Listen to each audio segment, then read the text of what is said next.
Welcome to the Just Women Sports Podcast, where we talk to the biggest athletes in the world about the untold stories behind their success. I'm Kelley O'Hara, and my guest today is Chloe Kim. Chloe, welcome to the show. Thank you. Thanks for having me. Yeah, thanks for coming on. Where are we finding you today? I am currently home in Marina del Rey, California. Nice, freshly cut hair included. Freshly cut hair. Is that your first haircut since everything happened with quarantine? Or first haircut in a long time, huh? No, actually, my hair grows really fast. So actually, I got it cut almost this length in like October, end of October, November. Yeah. And it grew that fast? Wow. Yeah, it was like really long. And then I just cut like so much of it off again. So. It's a nice little summer do. To kick things off for the summer. Yeah, I'm not stressed. It's going to grow back so fast. Yeah, exactly. And it's like warm out. You got to wear a ponytail anyway half the time. So exactly. That's all good. So you're in Southern California, and that's where you grew up in Torrance. Yep. But you are an Olympic gold medalist in snowboarding. So explain how you got into that, because there are no mountains near Torrance, California, except for, a couple hours away. So give us a rundown on how you got into snowboarding. Yeah, so I started when I was 4, and I actually started skiing when I was 3, and I didn't really do it. I went like twice, but my dad wanted to try skiing or like some type of snow sport, so we went to Mountain High, which is like an hour away from LA, super close. It's closer than like Big Bear. And so that's like where we would go. And then when I was 4, I tried snowboarding, and I was like really good at it. So then it just kind of became a thing I learned with my dad. And it was so random though. It was just like my dad wanting to. So the true story, honestly. Okay. The real story is that's like my interview, whatever. That's my interview answer. Okay. But the real story is my dad wanted to try snowboarding with my mom, but my mom didn't want to go. So my dad took me to like bribe her and would play the guilt card, like, you're a bad mother for not like going with your daughter to make sure she's like safe. Like, that's not smart of you, or like that's really bad parenting. And it totally worked. Like, she was at the mountain. She was like, fine. Like, I feel bad now. Oh my gosh. I was like unexpectedly really good at it. So it was my dad trying to bribe my mom to go, and I ended up finding the sport I was supposed to do. That's amazing and a great story. And we got the true story. That's like, you heard it here first. Had your dad ever been skiing or snowboarding before, like as a kid, or was he just like, oh, I'm interested, I want to try this? Yeah, I think he just wanted to try it because I think California is kind of known where you're able to do a snow sport and like be at the beach in the same day. It's like kind of our thing. Yeah. So he was like, oh my gosh, I really want to try. Like, that's so cool. I want to try and be on the snow, because I don't know if he's had experience with the snow. I don't know if he grew up in a snowy area in Korea. But anyways, so yeah, it was like super random, but it worked out. Yeah. So you ended up have you ever, so California known for skiing, you can ski during the day, but also surf. Have you ever done a surf ski day or surf snowboard day? I don't surf. I'm really scared. All? I'm like scared of drowning and sharks. Really? Yeah, I've just like had traumatizing experiences. Like I've had like really vivid dreams as a child where I'd like get eaten by a shark or like drown in the ocean. So I've always been like really scared.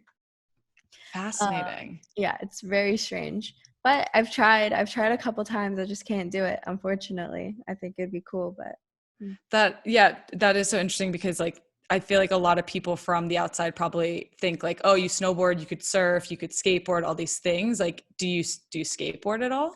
I do skateboard. I used to skate a lot when I was younger. Okay. And then I kept hurting myself, so my dad made me stop. Interesting. So your dad takes you out of trying to get your mother to come to the slopes, and you are 4 years old, first time you get on a snowboard, and you're good at it. What does that even mean? Like, what does that even look like as a 4-year-old being good at snowboarding? It's just like you're fearless. What does that look like? Yeah, I think it was just like being fearless. I learned how to turn really quickly and really easily. And like I was able to understand how to snowboard like way better than my parents, my dad especially. I remember like so then my dad like started taking me more often, and he saw that I had potential. So then we started doing it more. And my dad is so funny because he didn't know how to snowboard. Like getting off of it, on and off of a chairlift is very, very difficult. Like I think it's one of the harder things to do, especially for a beginner. So what my dad would do is we'd get onto the chairlift, and when we were about to get off, he'd like grab me and get ready to fall because like he just knew it was coming. But like I got annoyed, right? Because at a certain point, I've kind of figured out how to get off without falling every single time. But he couldn't. But he couldn't. So when I was like 5 or 6, I was like, yo, dad, like if you're going to fall, do it. Don't drag me down with you. Like, let me do my thing. Let me spread my wings. So he was like, okay, fine. And obviously I rode away just fine. And my dad like fell and they had to stop the chairlift, and it was this whole thing. Totally. I feel like it looks way better when you have a kid because you're like, oh, I'm, trying to help the kid. The kid fell. Yeah. But now it's my dad and everyone's just annoyed. But like we would ride all day. So we're doing this all day, like after every single run, like we're going back up and falling. Has your dad been able to learn how to get off chairlift by now? He still struggles sometimes, but he's definitely better. Okay, that's good. That's good. I feel like he has to now that he's like your dad, known as your dad. He like for your sake, I hope that he can do it. Yeah, honestly, like I'm so impressed by my dad though, because I started when I was 4, so it's been a while, and my dad's like 64 now. But he's been snowboarding until he kept snowboarding till he was like 63, and then he tore his meniscus, so he had to get surgery, and after that he hasn't gotten back into it. But yeah, still pretty badass. It is pretty badass, especially to be able to like pick it up later on in life, because I feel like so many people, at least, so I grew up skiing and then switched to snowboarding when I was a teenager, obviously not at the Olympic level, just for fun, but it is like you have to have a little bit of fearlessness or not know any better. And so that you don't get scared. Cause I feel like people who learn later on in life, it's just, you know what pain feels like and you don't want to get injured. Yeah, exactly. Yeah. I had no sense of pain at that age. Yeah. So you said you're good at 4. So when did snowboarding change from like, oh, this is just something I enjoy doing to I'm in a half pipe trying to nail a trick? Yeah, I when I was like 6, there was a competition at Mountain High, and my parents were like, "Cool, like let's sign her up and just see how she does." Like no idea of what's going on. I don't necessarily know how many people I was competing against, but I got 3rd, which is cool because I like never did like practiced or thought about it before. And so my dad was like, okay, like she got a bronze medal. That's cool. So I wonder what would happen if we like started practicing. Like, it's like exciting. Like it was just a fun thing. My dad, had a daughter that was like really into a sport. He was like really stoked. Because I also feel like that was something he perceived as only being able to have with a son. But, me being his daughter and him being able to like have that experience with his daughter was like really cool. So he's like really stoked about it. And so we started like training. Like I would go to the mountain like after school and ride at night because they had night riding. So I do that. And then like the next year I started like winning a couple contests. And then the year after that I'd start winning a couple contests. And then when I was 8, I moved to Switzerland to live with my aunt because my parents wanted me to learn French. Okay. So I went and lived in Geneva for a couple of years. But by yourself, on your own? Yeah, well, with my your relatives. Yeah. Okay. Yeah. And my parents would come visit me like once in a while. But the cool thing about Switzerland is our winter breaks, I think, would be like a month long. They'd be like long like breaks. So during all my breaks, I'd be able to go snowboard because Switzerland has like the best snow in the world. So there, like, that's kind of when I became a little more experienced with half pipes. Like I had competed in pipe before, but like they weren't like good in half pipes. So yeah, when you were 6, what was your first competition like? Was it like a little terrain park or was it a baby half pipe or what was it? No, it was like a rail jam. Okay. Like a little rail jam. So they're like little like features and I would just like hop onto them and I don't know what I'm doing. I'm pretty sure I took some good slams, but when you're a kid, you kind of just bounce. You're like a little rubber ball. Totally. So okay, so yeah. So fast forward to Geneva. Yeah. And you said that your parents sent you there so that you could learn French fluently. Yeah. But do you think there's a little bit in the back of your dad's mind, like, Geneva, mountains, she's good at snowboarding, she'll be able to do it a lot? I don't think so, because the other thing is, like, my family and I, we were balling on a budget.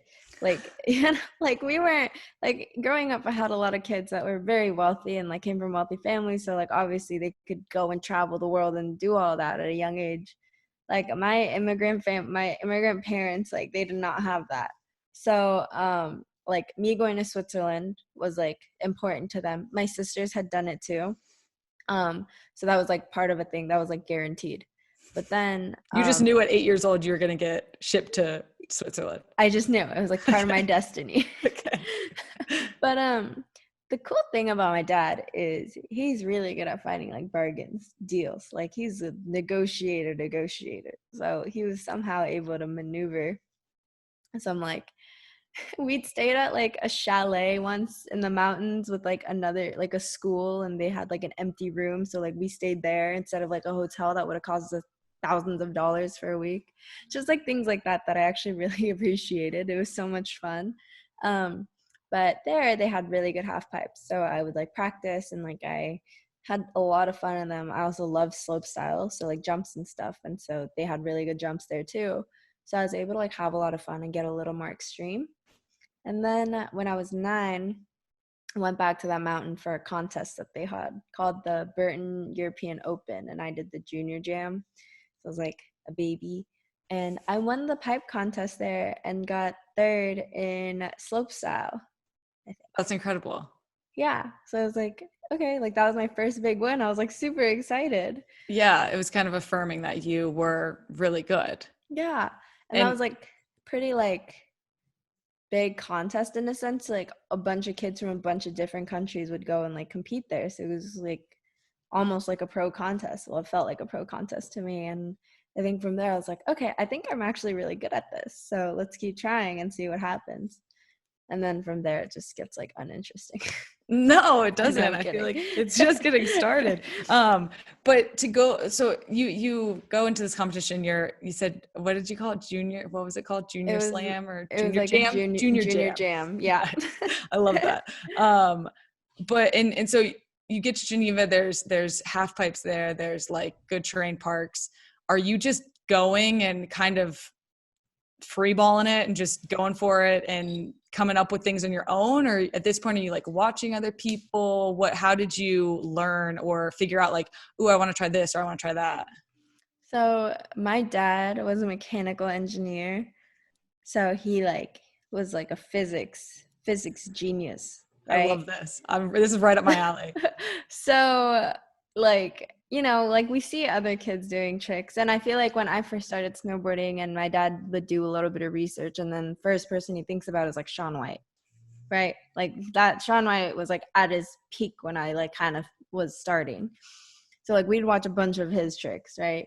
And then we're like, okay, that kind of opened the door like some like women snowboarders, because we didn't know anything about snowboarding when we first started. So like I was like, we were just like completely running in the dark.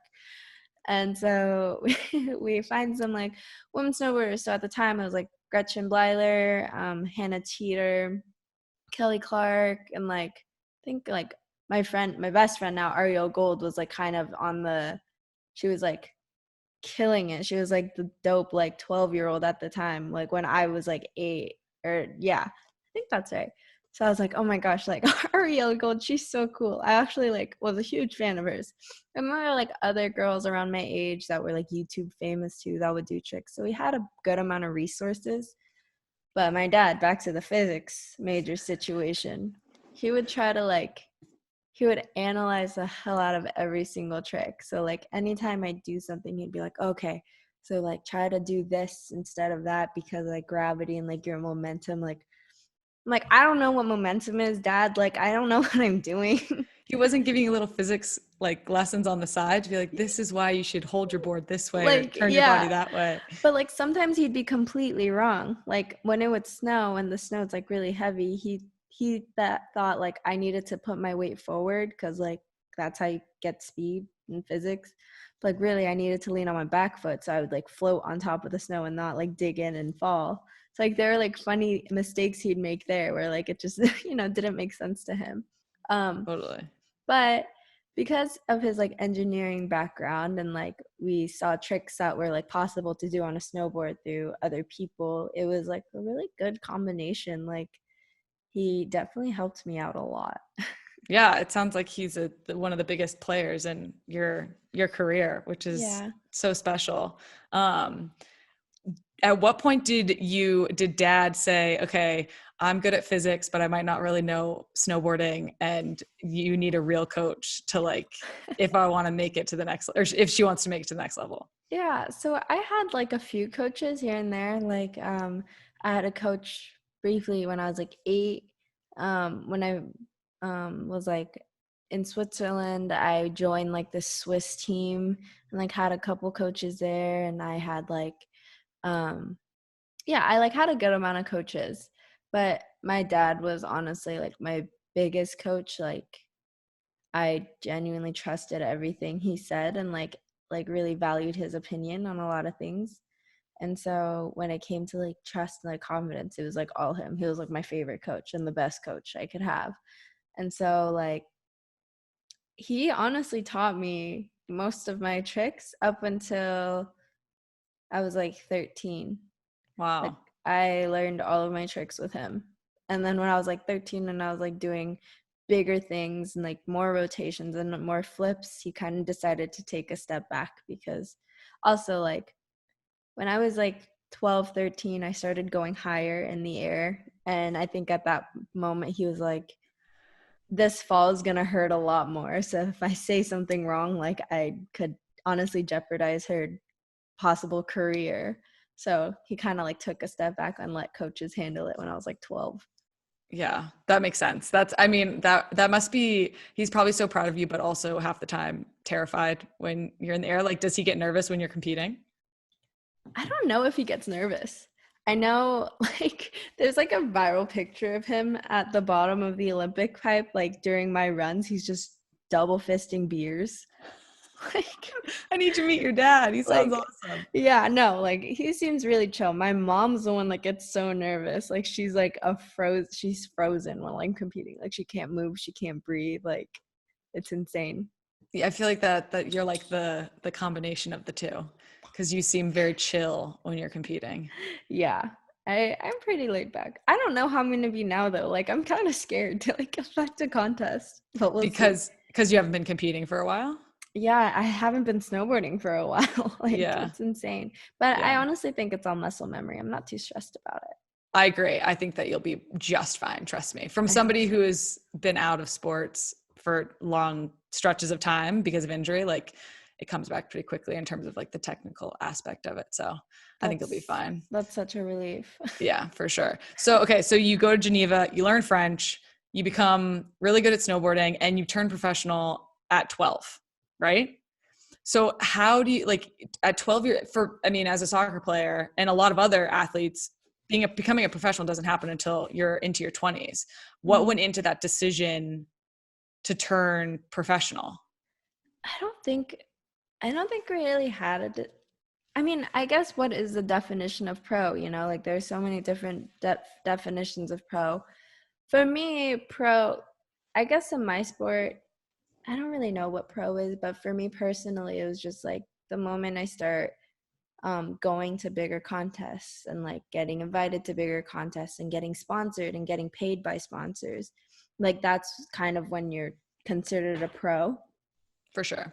But if I went by that definition, then that would have been when I was like 12. And I don't think so I found this out a little later, but I think my parents had a discussion kind of talking about it. Because like I said, we didn't have like all the money in the world, and they didn't, so they couldn't just give it all to me and my sport. Yeah. And snowboarding's expensive. Yeah, So expensive. all the Yeah. travel, all the lodging, like it's insane. And we like moved multiple times and like all of that just to like support what I love to do and what I was good at. But I guess when I was like 10, 11, like when things started to get a little more serious to the point where I was doing really well and like better than a lot of other kids, they were like, my dad was like, I can't support her forever. Like if she is like, if she gets stuck at the junior level and isn't able to like make any money or anything, then like we can't support her because it's just like impossible for us in our situation. So they didn't tell me any of this given, because when I'm 13, I don't understand what this means. For sure. So I guess they agreed that if I wasn't like podiuming or like doing well in big contests by the time I was 13, then they would have to cut it. Like realistically, it just wasn't possible. Wow. Which is so funny because right when I turned 13, I started podiuming at every single contest.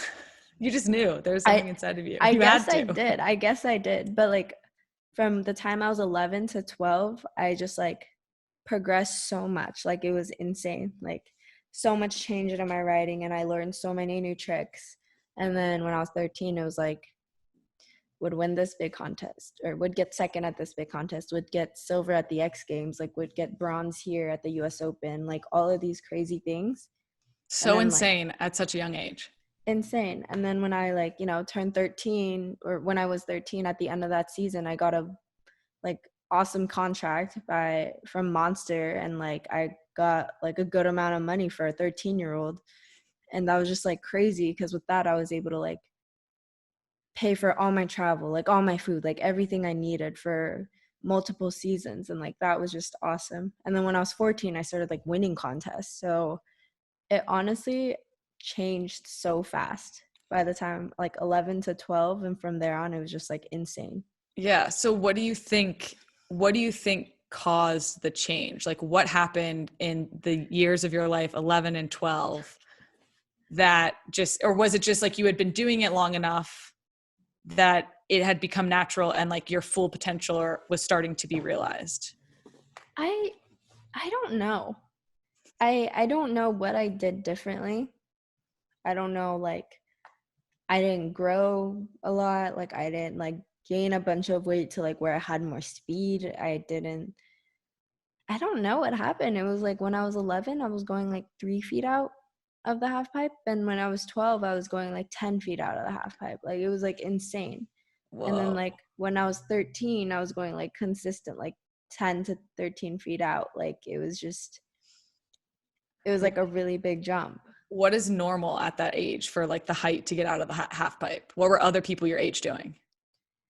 I mean, like if you look at other people that age now, like 11, 12, they're like probably getting like a foot or two out. Like So you were like years beyond where I was like really, I honestly might have been better then than I am now. Like I just had this crazy like peak moment. And like there, when I was like 13, I learned like a bunch of like big girl tricks, right? I was doing like 900s. So I became the youngest to like do a 900, youngest woman to do a 900. And then like when I was 14, I learned 1080s, which is something that all the girls were winning with. And now I was starting to do it. So when I put it together in runs, I was able to win contests with that. And then when I was 15, I learned like the cab 1080. So that's why and then I did them back to back. So that's why I started winning contests with that too, because I was the first woman to do back-to-back 1080s. It was just like, since I was 12, I just kept progressing so fast. I was learning so many tricks and was really like improving that. I don't know. I don't know if I can get back to that. Oh, come on. You're going to be fine. You gotta, it's all up here. Yeah, no, I mean like that learning, that speed of learning, like that was like so insane. I just genuinely don't think it's possible for anyone to do that. Like, I don't know how I did it.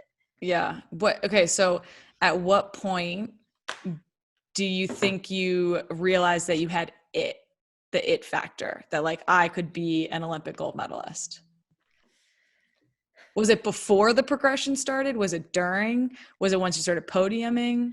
So this is like something I kind of left out, my bad. But while I was in Switzerland, we were at a mountain, and I was like 10 at this point. I think I was like 9 or 10. And we saw this girl snowboarding in the half pipe, and she was like really good. And so we like went down and talked to her coach while she was riding. And the coach was like, yeah, like she's an Olympian. And my dad was like, oh, really? And my dad was like, okay, she's really good. But I could definitely see like my daughter getting to that point in no time. like, I think it's possible for her. I think that's kind of when the dream started to become almost realistic for him. It was just like something he loved the idea of it, and he thought it was actually possible. So she really like inspired this like Olympic journey, because it didn't seem unattainable at that time. So then, like as Who I got was it? old, Do you remember who it was? I don't remember the name. She was a Japanese snowboarder. Yeah, but the cool thing about that story, or like this story, is that you had probably never seen an Olympic snowboarder before in real life, maybe not even on television, you know, and to be able Yeah. to see that, and then your dad had this realization and you were able to see it. It Yeah. doesn't, I mean, obviously it would be cool if you remembered, but the fact was like you saw an Olympic snowboarder and you're like, oh, I want to do that. Yeah. It was just like, yeah, it's just crazy how that works, right? So then like that was a really big eye opener for me and my dad. And when I was 13, I qualified for the Olympic team, like technically, but I was too young to go. And I think from there, like my dad was like, "Oh my God," because we just kind. I was able to compete in them like kind of just for fun. And my dad was like, "Yeah, like it would be funny if you like made the team and like couldn't go, right? Because like that's funny. Like there's no way it's gonna happen." But literally, like it happened, Yeah. and I got like I think I got second and third at like the last two qualifiers, and I like podiumed at the other ones. Um, So explain, because people listening probably don't understand. You're 13, you make Team USA. What does that even mean to make Team USA? Because is it selected by a coach? Is it based on your performances in different events and how you rank? Give us that yeah, info. I always assume everyone knows what my sport is. Like I don't even understand it. So the way we qualify for the Olympics is we have qualification events, and we have four to five the season before.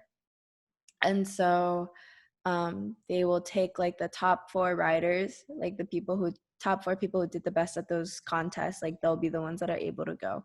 And so when I say like I qualified for the team, it meant that I was one of those four people who did really well at all the contests. And each contest, like depending on depending on what place you get like X amount of points. So at the end of all the contests, they'll like round up all those scores, and the people with the highest will be able to go. So I landed like second or third on that list when I was 13.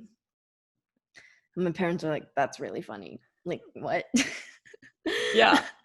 And what did that feel like? Like and then for people listening, you were too, like you said, you were too young. You couldn't even go compete, even though you had earned a spot on that team. You couldn't go compete in the Olympics. So what was that like? Were you bummed, or were you just like more pumped that you had made it? The one thing I miss from that time in my career was, I think I wasn't bummed, because like I understood the rules and stuff, like that it is what it is. I already knew that was going to be the case going into it. But I think when I actually qualified, I was bummed, because when I first started getting on podiums and stuff, that's like such an awesome time in anyone's career, because there's no pressure in you to do well. You don't like have to consistently like keep doing well to, I guess, like please others, in a sense. Not really please others, but just like you have that reputation. Like now I have that reputation of winning everything. Now like there's no expectations when you haven't won before. Like no one cares, and like no matter what you do, everyone's like hyped. So I was like, oh, it would have been so cool to go, because I think that's why I did so well too at contests back then, when I should have been nervous. Was I was like, I'm a baby compared to everyone else. I have so much more time to learn. Like every contest is a great experience for me, and I'm learning. And no one expects me to do well. Everyone kind of expects me to do poorly because I'm a baby. So like that's cool. Like being the underdog is cool. So I was like, darn, it would have been cool to like go and like hang out. I was almost trying to see if they'd take me with them just so I can like experience it, but that didn't happen. Yeah, for sure. Did you end up watching the Olympics? I did. Yeah. And I know that one was rough for my sport. I remember watching them like hose the half pipe down with water, trying to get it to freeze because they were really struggling. A lot of my friends got injured on that trip. So I was like, it's cool that I didn't go. I was about to say, it might have been what was meant to be for But you. also, I was 13. I feel like I would have just bounced back. Like now, if I fall, like it hurts. But like back then, I could take a slam and be fine. Like walk it off and go back up and try it again. Huh, I miss it. Getting old isn't fun in terms of body, you It know? really isn't. Oh my gosh, I don't even want to get into it. But as soon Yeah. as I just turned 20, and I'm just like thinking about when I was like 12 and 13, like just chilling, living my best life. I'm like, I miss it. It's very different.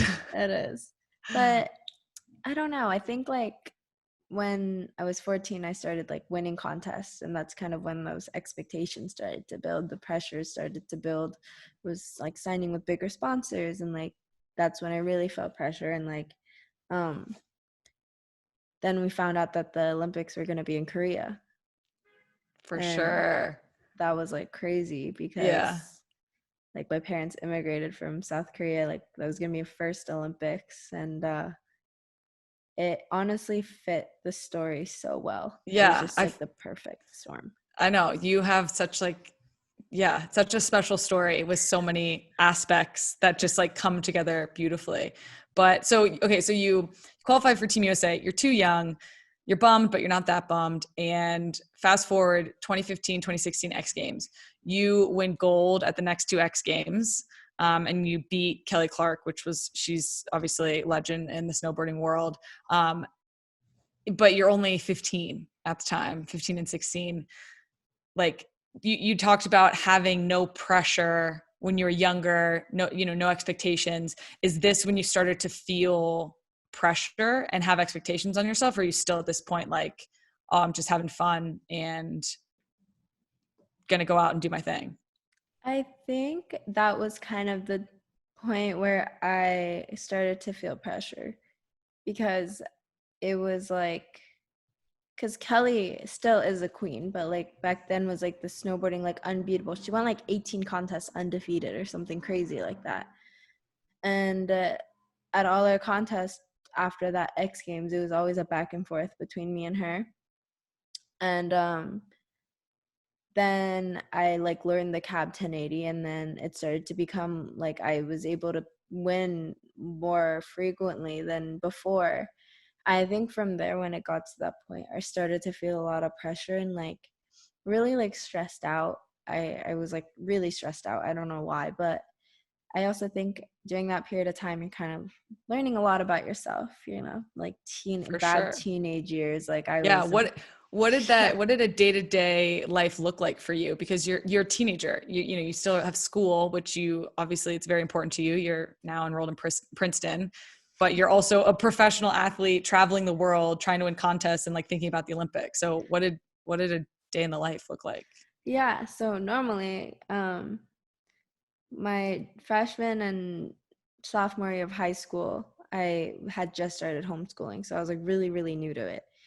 And I was trying to balance like snowboarding, like with school, which is almost impossible if you think about the travel and all the work that needs to be done. So I did really bad my first 2 years of high school. That's just straight up. I had no idea what I was doing. But then my almost towards the end of my sophomore year and like my junior and senior year, I was able to figure it out a little more. So my sophomore year, before I went on a trip, I did all the work I had to do on that trip beforehand, so I could just not think about it. And then my junior, my senior year, I did both years in 1 year. So I did, yeah.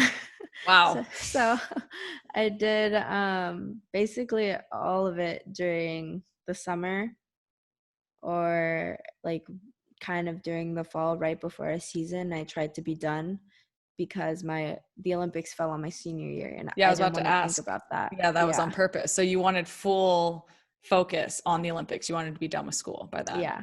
I wanted to be done. It Smart. was so stressful. Like there was so much work to do, so much. Oh my Yeah. gosh. Okay. Well, I don't want to stress you out about, back in the Stress. day. I'm getting hot. Like, Me too. You're making me stressed. But no, I mean, to be able to balance that, like, that's not an easy task, and to be yeah. the best at the world. And then also, again, do very well in school. Like, it's pretty incredible. But I want to get into this 1080. So one, can you explain to people what a 1080 is? A 1080 is um three three spins, like three full spins. I know like the math doesn't add up, but in half pipe it like kind of happens because we technically take off at a 90-degree angle, so we already like gain some as we're spinning. So that's like a thing. So I learned a normal frontside 1080 when I was 14. Okay. And it was like new. I was super excited about it. Yay. And then when I was 15, I was like, it'd be really cool to do it the other way because it hadn't been done before by a woman. So I was like, cool. So I tried it. And that one was really hard to learn. I took some good falls on that. But eventually I got it figured out. And then that's when the back-to-back 1080s were born. But it's a lot of spinning. Yeah. So when you're trying to learn this trick, are you doing it on land first, like into a foam pit, or are you just like, oh, I'm gonna go out and try to bust this out on this run? Yeah, no, you just go do it. You just go do it. Yeah. What? Okay, so you kind of like build your way up. Like I'm not like, I can't have you go do a 1080. Yeah. But like I mean, we can try. I'm sure you do it. Your athleticism will definitely like be on your side. I did not think so, but appreciate the support. Yeah. So for me, like the most important thing was making sure I had the spin before that unlock, which I did when I decided to learn it. So it goes like 180, 360, 540, 720, 900, 1080. So like you kind of build your way up. So when I had the 900s down, I was like, I want to try the 1080, like take the next step. And so it's just like half a rotation more. So honestly, it wasn't that bad. Also, I actually prefer the 1080 over the 900 because I don't land blind. So I'm not facing the wall when I landed. I can see where I'm going to land during the spin, which is really nice to me. Yeah. So I just felt more comfortable like learning that one. Now, if I were to learn like another trick that I wasn't very comfortable with, I'd probably try to do it on land or like visualize it more, like do it into an airbag even. But for that one, I just felt really comfortable. That's fascinating. I feel like, so would you say that your preparation for some, like a trick, is more mental, or it's just like, oh, I just need repetition? Like, do you walk yourself through mentally and like feel yourself doing it before you go? I I'm kind of like crazy, right? Like I'm insane. So You seem so even keel though. That's the thing. So I'm like, I know that you have to probably have a couple screws loose to be able to like fling yourself into the air that high above a very compact piece of large snow. So, but it's just funny because you come off as like so chill, but you do have like this thrill seeking yeah. thread in your body. If I want to do something, I'm going to do it. And that's just always how I've been. Like when I was a baby, I was an ER local because I would always hurt myself from jumping to like rolling around. I would always get stuck in the toilet because I'd like fall into the toilet while trying to get something that's in the cabinets. Like I was very adventurous. And that hasn't changed. Like now I understand to like not step on the toilet, but like I seek that thrill in my sport. Do you So seek it anywhere else? Have you done any other like thrill seeking things, activities? yeah, I love like bungee jumping. It's like my favorite thing to do in the world. Really? Yeah, I'm scared of skydiving only because I have so many friends that do it, and like I have one friend that got a really really bad injury from it, so I'm like kind of scared of that. But I don't know. I like to skateboard. I'm down to do like a crazy activity though. Like I'm down to go off-roading or like go on a dirt bike somewhere, or like go wake surfing, just like something really fun to do. For sure. Do you think that that ability, or that like you kind of seek out adrenaline rushes? Do you think that's part of what separates you from other athletes in the sport? I feel like most snowboarders are like that, but it seems like you were like that from a very young age. Yeah, I think for what I do, like being fearless is so important because, and trusting yourself is so important because the minute you doubt yourself, you're actually going to injure yourself. And the minute you start being afraid of what could potentially happen, that's when it's actually going to come true. So for me, I'm the type of person that's going to sleep in a sketchy airplane because if it goes down in flames, I'd rather be asleep doing it. You know what I mean? Like, I'm Yeah. just like, I understand the consequences of what I'm about to do. And like, I know what can potentially happen, but I know I'm going to do it either way. So I might as well just like go full force and do everything I can do to prevent that from happening. So I So think that's a great way to look at it. yeah. So Do I'm just you, like chilling. yeah. Do you like, how do you, so you've obviously taken some pretty big spills. How do you work yourself into trying again after you've like hit the snow so hard? I I think this story is like a really good example. So I just learned a trick called a front double 10. So it's like two flips that are like cork. So I'm basically doing a 1080 with like flips in it.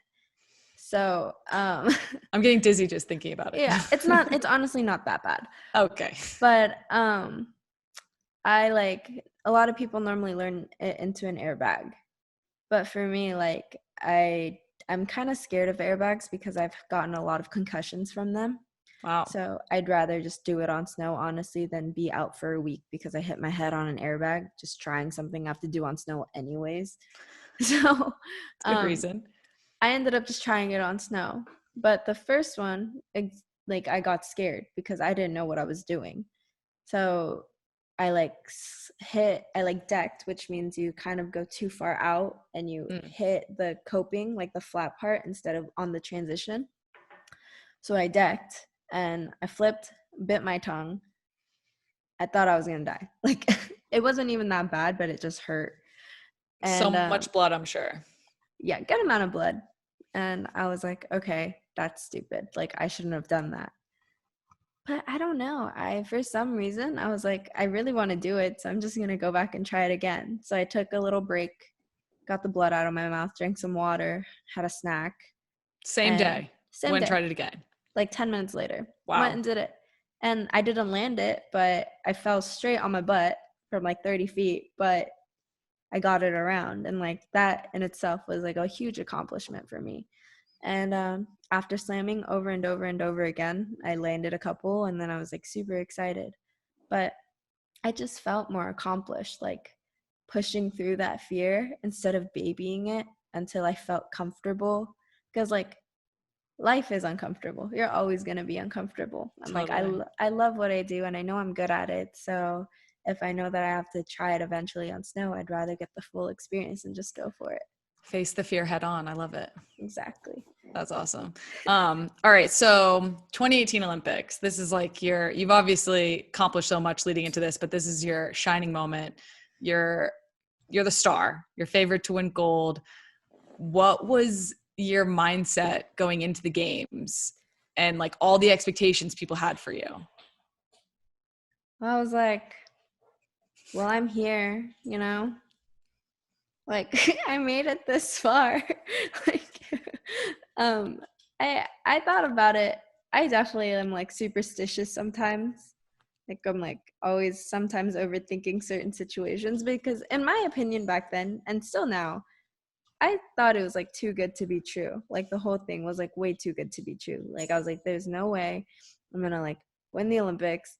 Like in Korea, my first time, like, no way. Like, my life just, I don't get that lucky. So there's no way I would get this lucky now. And so, oh, God, my chair. So then I was there and I was like, kind of felt like how I did when I was younger, you know? Just like, I'm going to do my best and we'll see what happens. But it was just such a crazy experience. Like, I'm going to say I was pretty neutral with my Olympic experience. It was What do you really, mean by that? Like you looking back, you're like, oh, it was what it was? Or you're saying like going into it, you tried to stay neutral? kind of looking back on it, only because of a couple of things. So Okay, let's hear it. I was favored to win. And me being Korean American, I had the support of the Koreans. And which is like awesome. Like, love that. So special. But the problem was when, like, in the Olympic Village is like very, very like tight knit and secure, right? Like, not a lot of people can get in, not a lot of people can get out. There's a lot of like strict rules to keep us safe.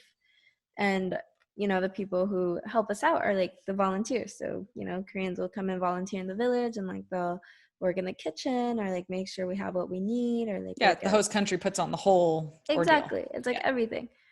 But I kind of had a problem when they would like come up to me and like ask for pictures and like stuff while I'm eating, or like while I'm walking to my room, or like coming out of my room, like them being there. And it just kind of got to a point where I was really stressed out. Like, totally overwhelming, I'm sure. Right. Like, I was in a new environment. Like, I'm just trying to hang out, but there's like people taking pictures of me when like I'm just doing like normal things, and like people following me around and people whispering about me in Korean when I understand Korean. So that gives me more anxiety. Oh no. So I'm just like afraid. And that was like kind of stressful for me. I kind of wish that, I mean, I completely understand where they're coming from, but part of me also, you know, like kind of wish that they would understand that this is a really, really big moment for me. And like, I was really, you know, really important. It was important to me.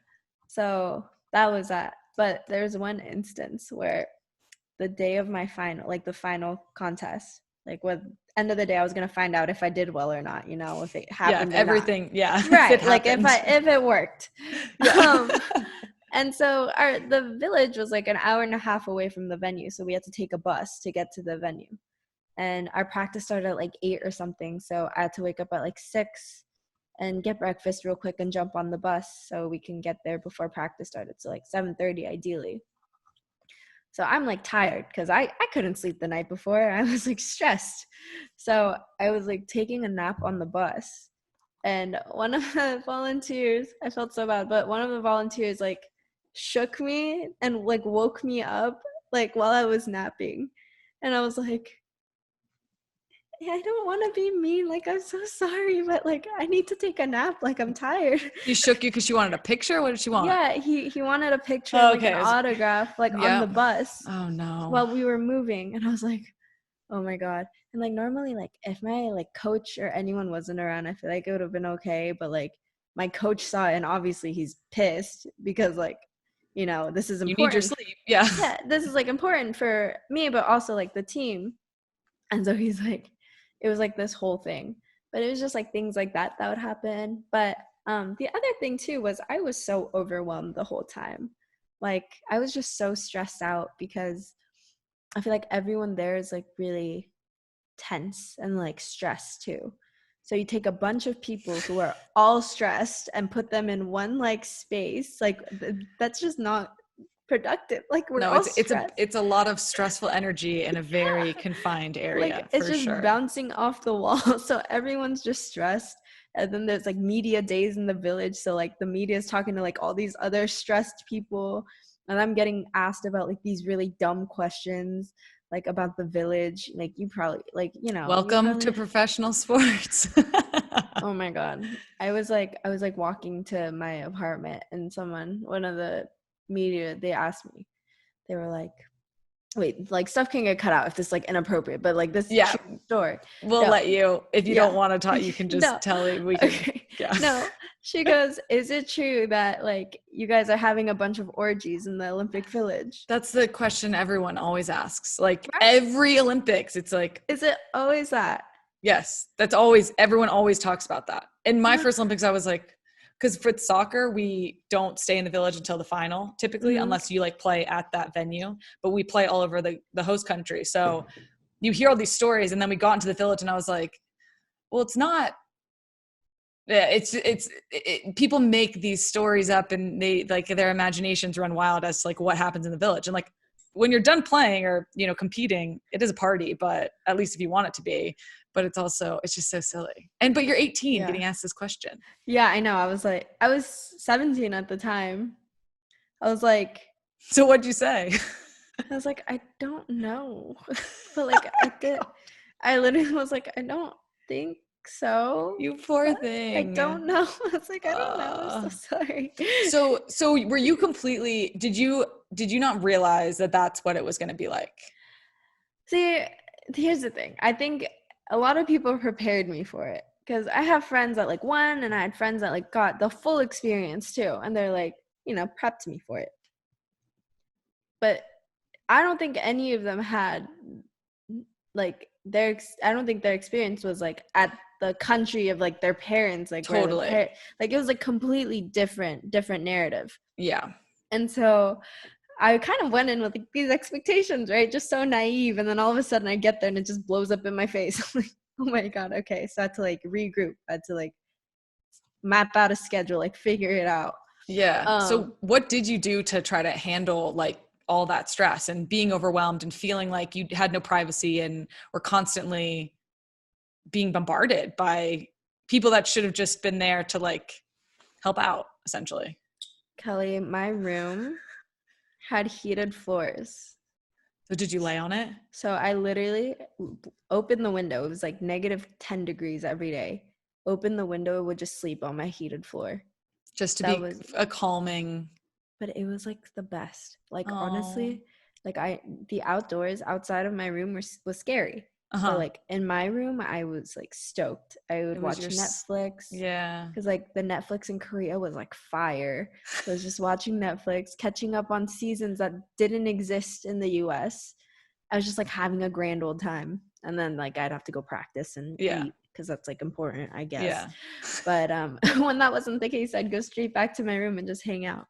So you hold up. Yeah. But it was a good experience. I feel like there were definitely some curveballs thrown my way. But other than that, it was cool. Yeah. But then the aftermath was insane.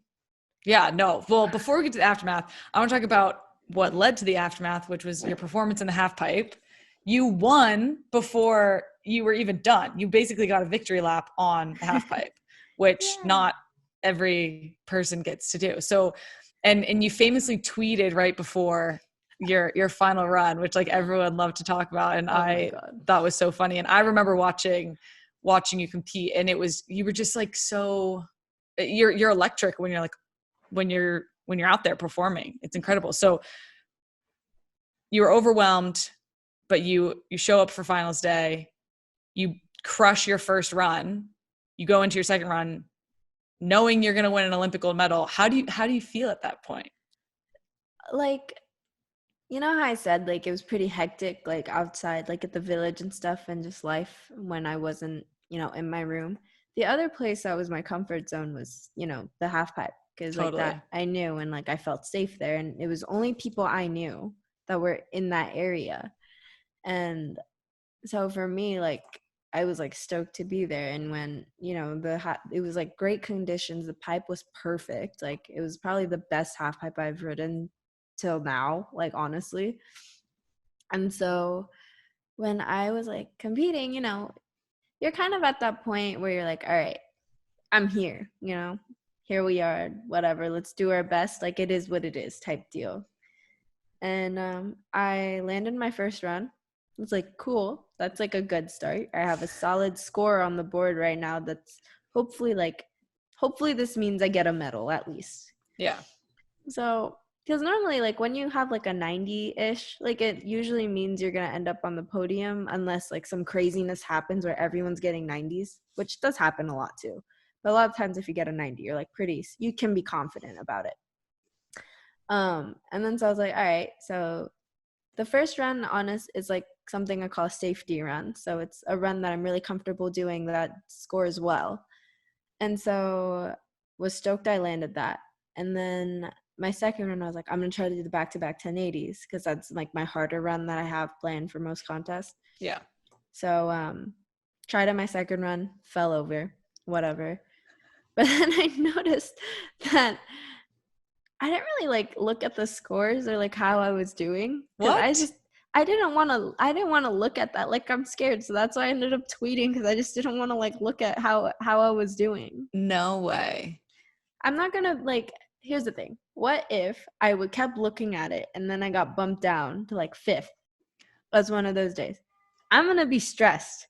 So I'm like, I can't even go home with the medal. Like, that's crazy. So if I keep looking at it, I'm just going to get anxiety. Yeah. So like, I didn't look. I was just on Twitter looking at memes. So the Twitter was to keep you from freaking out, where a lot of people would think that Twitter like breaks your focus, but that was the opposite for you. You were looking for that kind of something to take your mind off of it. Yeah. Like I was just like on my phone, just like hanging out, tweeting, like talking about my feelings. Cause you know how Twitter is like tweet your feelings or something, or how do you feel today?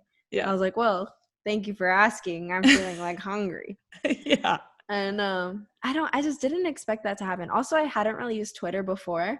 So I was like really new to it, and I was like very excited. And I was like tweeting, like talking about my feelings. I was like texting my friends, like calling my mom, who was at the bottom of the pipe, like about to cry because she's like so nervous. And she was like, my mom told me she couldn't like talk to me anymore because she was too nervous. And I was like, I'm the one competing. Why are you more nervous? Like talk to me. Oh my gosh, crazy. But yeah, it was a vibe. So for people who are listening that don't maybe know how it works, you get 3 runs or 4 runs? We get 3. Yeah. Mm-hmm. So you had like your safety run, you fell on your second run, but going into your third, did you know that you won gold already, or had you luck? Did you take a peek? So there's like the athlete tent, and then there's like little computers that are like at the end of the tent that just tell you the scores. Like no video, no nothing. It's just the scores. But I was like on the other side, and it was like cold. So I was like, nah, I'm just going to hang out by the heaters. But like a lot of the coaches are like standing up front, like trying to look at the scores to see how their athletes are doing. So I was like, whatever. And then it was like my turn. Like there's people that come in and grab you, like rally the next 3 people. So like someone came and grabbed me, and I was like, okay, cool. And right when you're about to like go into the other tent where like the start gate, essentially, there's like a screen, and it's like a live feed of the contest and like the rankings. And I was like, oh, like I'm still first. What? I'm like, okay. So then I was like, all right, cool. Like that's dope. And then there were like 3 girls in front of me. So at that point, I'm like kind of holding my breath. Yeah. I'm like, come on, y'all can, like you can make this really chill for me, like really hard for me.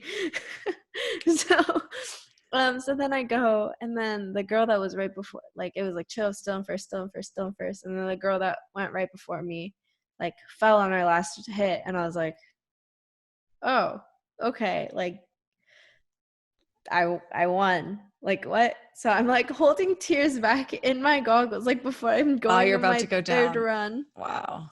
But it was just like, it was such a crazy moment. I think like, because I think the whole time I kind of just thought of it slightly jokingly, because I was just like thinking about how hard I worked for this one contest. And it kind of made me realize that like, yes, that's important, but also it's really dumb at the same time. Like big picture. Yeah. Like I need to think big picture. Like I need to enjoy every moment of my life instead of dedicating every important moment of my life to another moment in time. Like so true. So that was just like funny to me, because I think I really realized that when I got there, because I just got something completely different than what I was anticipating. For sure. And when I got there, and I was like so stoked, and like tears are just flooding my eyes, and I was like, all right, now like I gotta try this, because like that's no fun. Like I only get this platform once, or more than once, but I gotta wait 4 more years to get it again. So I went and landed it, and then I became the first woman to do back-to-back 1080s at the Olympics. And then I was the youngest female snowboarder to win the Olympics. And crazy. Halfpipe, so incredible.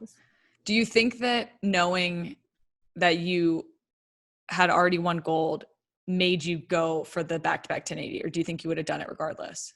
I would have done it regardless. All right. I always do a safety run. So the first run I do is always just like something easy that I know I'm going to land, like 98% of the time.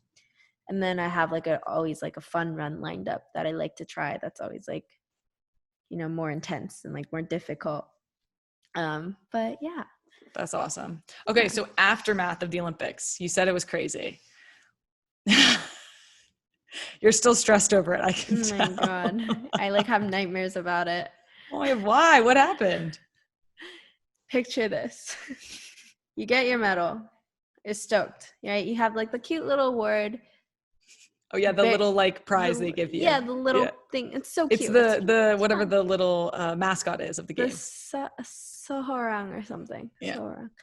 And they play the national anthem. A lot of cameras, a lot of yelling, like everyone chanting like USA, USA. Awesome stuff. Like best moment. And then I see my family like for like 30 seconds because everyone's pulling you in different directions. Yep. I see my family briefly. And my mom's like crying, my sister's crying, everyone's crying, and I'm crying, and I'm like so happy. And then after the cute little ceremony, my family and I go to doping. And which for people who don't know, doping is where you get tested for illegal substances, which so you part have of the process. Right. You have someone like staring at your area while you pee, which is like really, really disturbing. Was that your first time being part of doping? No. Okay. I was just checking. I've done it before. Yeah. The first time though, it took me 7 hours to pee. These people were at my house for 7 hours. You need to drink more water. I was nervous. Like I was shy. Now I was 13. I'm like oh my shy. God, you were 13. Oh, bless your heart. Yeah. Jesus. Now I'm like, now I let it loose. I don't care. Exactly. Like, whatever. Yeah, it's like normal. Okay, so you're doping with your family. But this doping situation in particular, there were like, I don't want to say thousands, like hundreds of people like chasing my family and I like to doping. So it's all like photographers, people bumping into one another. I have like 6 security guards like surrounding me, like keeping me protected, but like everything's moving fast. Like I'm like getting kind of like overwhelmed and like anxious and like claustrophobic while everyone's like really excited for me and like happy. It was like a lot of emotion. Totally. And we get into doping and I pee and I'm like really happy and I like send everything away and I just sit there for like 20 minutes because I know as soon as I go outside, it's going to be really crazy again. So I'm just sitting there catching up with my family, talking about like how cool that was and how fun that is and how we did it and all of that. And I go outside and it's just like people chasing me. And honestly, I don't remember what happens next because it was just like so overwhelming. Like, you know how it is. Like everyone's just screaming your name. Everyone's running after you, like grabbing you, like pulling you left and right. Like you're just looking for a familiar face to go and hang out with because you're just scared. For sure.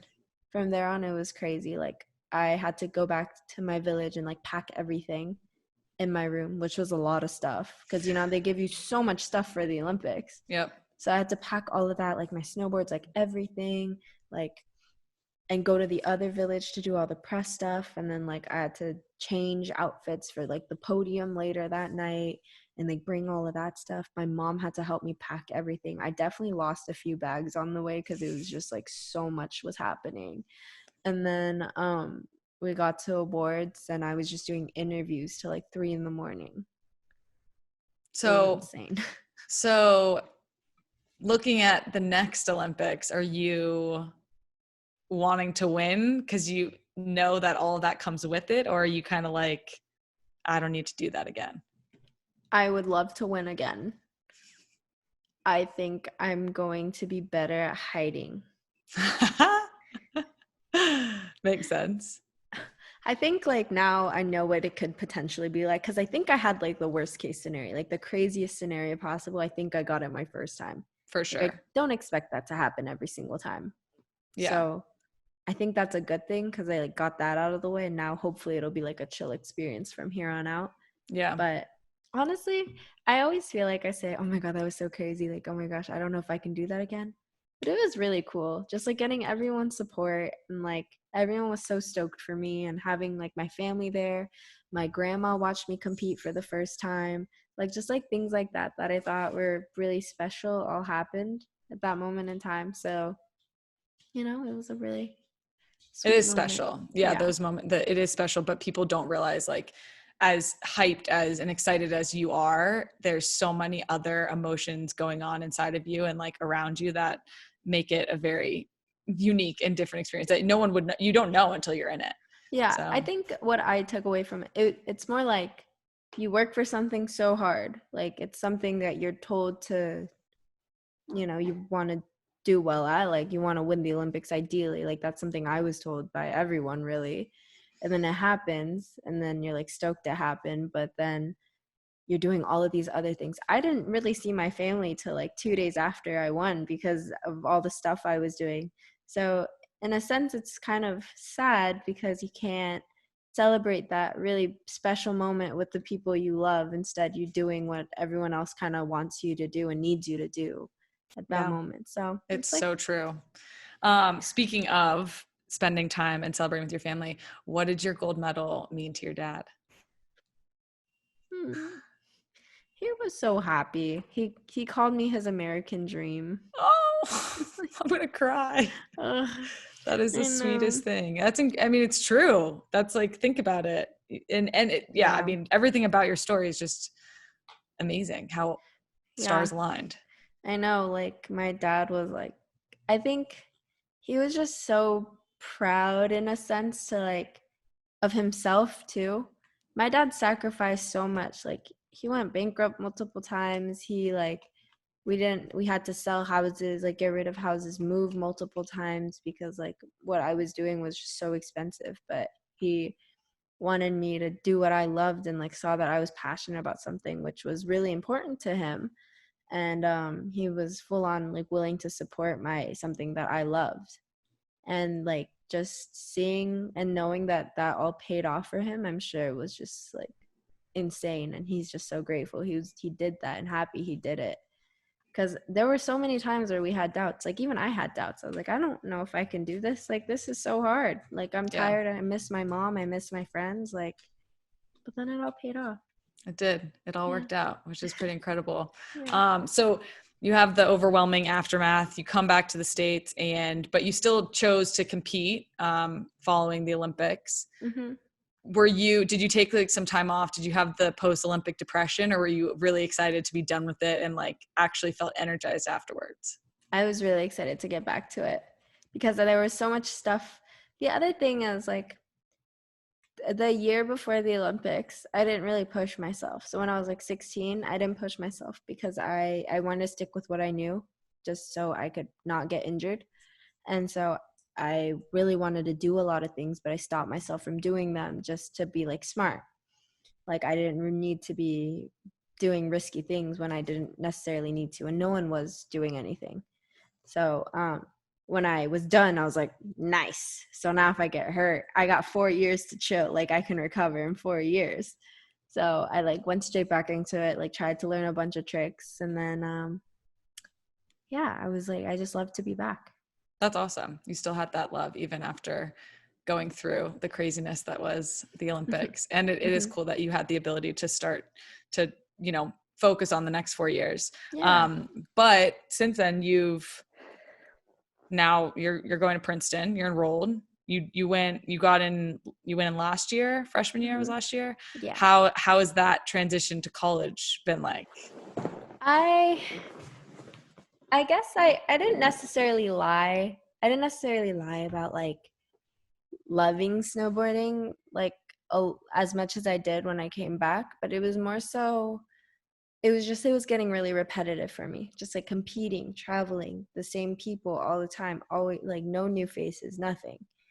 And mind you, like the people I was surrounding myself with, I knew since I was like a child, like 7. We all grew up together. We all competed against each other at a young age. So like everyone I knew for a long time. And I just felt I was getting nervous in a sense that I thought I needed to experience more, and I really wanted to experience school.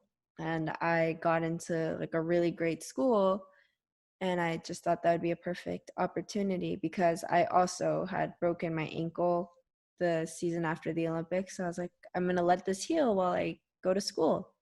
And like it'll be a really good experience for me to change it up a bit, different scenery, meet new people with like different backgrounds and like life experiences. I think I could learn a lot.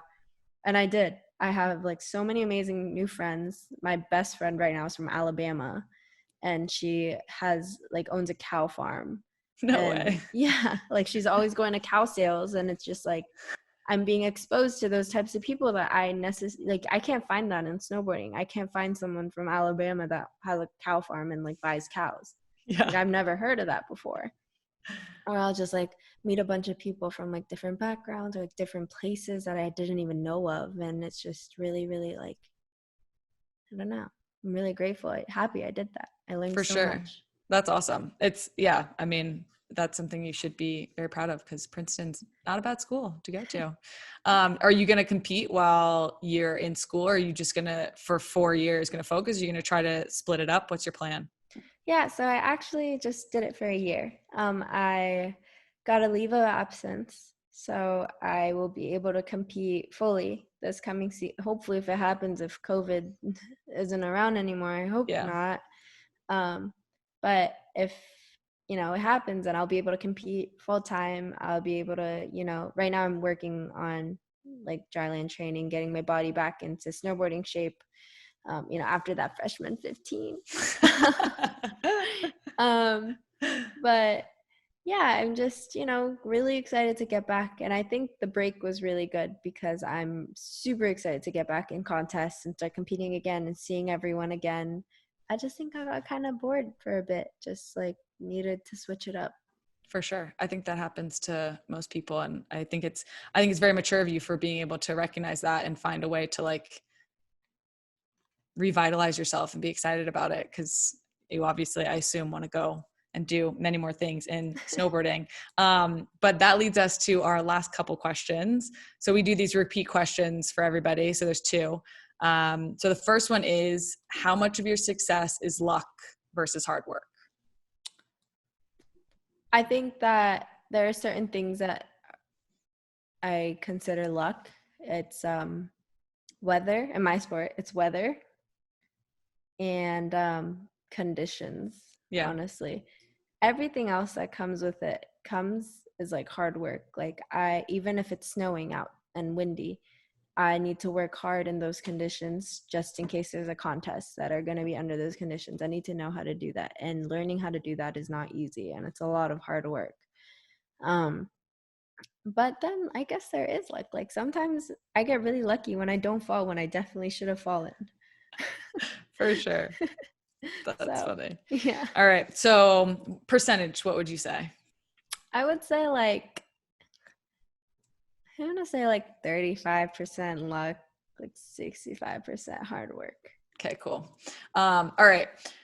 You've done so much in your first 20 years. What do the next 20 look like? I want a family. I love that. That's awesome. I know. I would love to be like a young mom, like not now, but like ideally like within the next 10 years. Like I would love to like start a family because that would be so fun. And but then again, who knows? Maybe I'll be like a professional snowboarder till I'm like 40. Like who knows? I don't know what's gonna happen. So that's also where luck comes in place. It was like which way will my life, decide to go? And I'm really excited. But in 20 years, I'm gonna be 40. Like I make fun of my sister for being 35.